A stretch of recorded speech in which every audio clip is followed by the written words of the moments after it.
நெல்லை மத்திய மாவட்ட திமுக சார்பில் நடைபெறும் நிதி வழங்கும் விழா நிகழ்ச்சியில் கட்சியின் அமைப்பு செயலாளர் RS பாரதி பேசியதை தற்பொழுது பார்ப்போம்.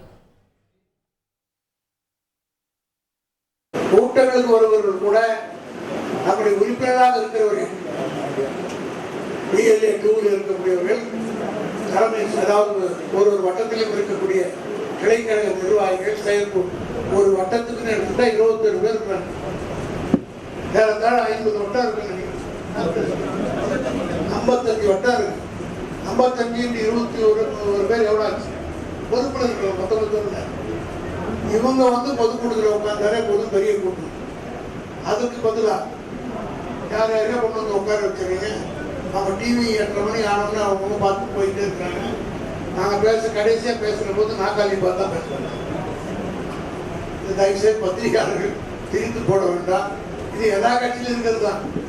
ஆகவே அதை விட்டு இனிமேல் விட்டாவது நம்முடைய பொறுப்பில் இருக்கிறது கட்சியில் இருக்கிற கூப்பிட்டு நிறுத்துங்க. கூப்பிட்டு நீங்கள் போய் ஒரு ஃபோன் பண்ணி சொன்னால் தொண்டர்கள் வருவதற்கு தயாராக இருக்காது.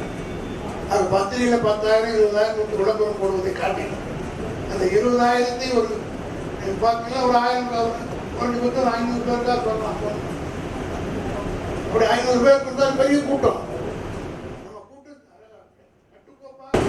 கல்வித்துறையிலே பிரச்சாரம் செய்து மைனாரிட்டிஸ் ஓட்டை நம்மகிட்ட பிரிப்பதற்காக சில சதிகள் எல்லாம் நடக்குது. ஆக அதையெல்லாம் முறியடிக்கக்கூடிய சக்தி திமுக தொண்டனுக்கும் பேச்சாளருக்கும் தான் உண்டு.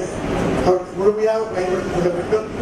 தமிழ்நாட்டிலே அண்ணா அவர்கள் கொண்டு வந்த இருமொழி கொள்கை தான் சிறந்த கொள்கை என்பதற்கு எடுத்துக்காட்டு. இந்த பள்ளியிலே, அரசு பள்ளியிலே படித்தவர்கள் 6 பேர் மெடிக்கல் காலேஜ் சீட்டு கிடைச்சிருக்குன்னா இதை பார்த்தாவது 9 பேர் கிடைத்திருக்குன்னா இதை பார்த்தாவது கவர்னர் தெரிஞ்சுக்கணும். தமிழ்நாட்டில் கல்வித்தரம் இல்லைன்னு சொல்றாங்க.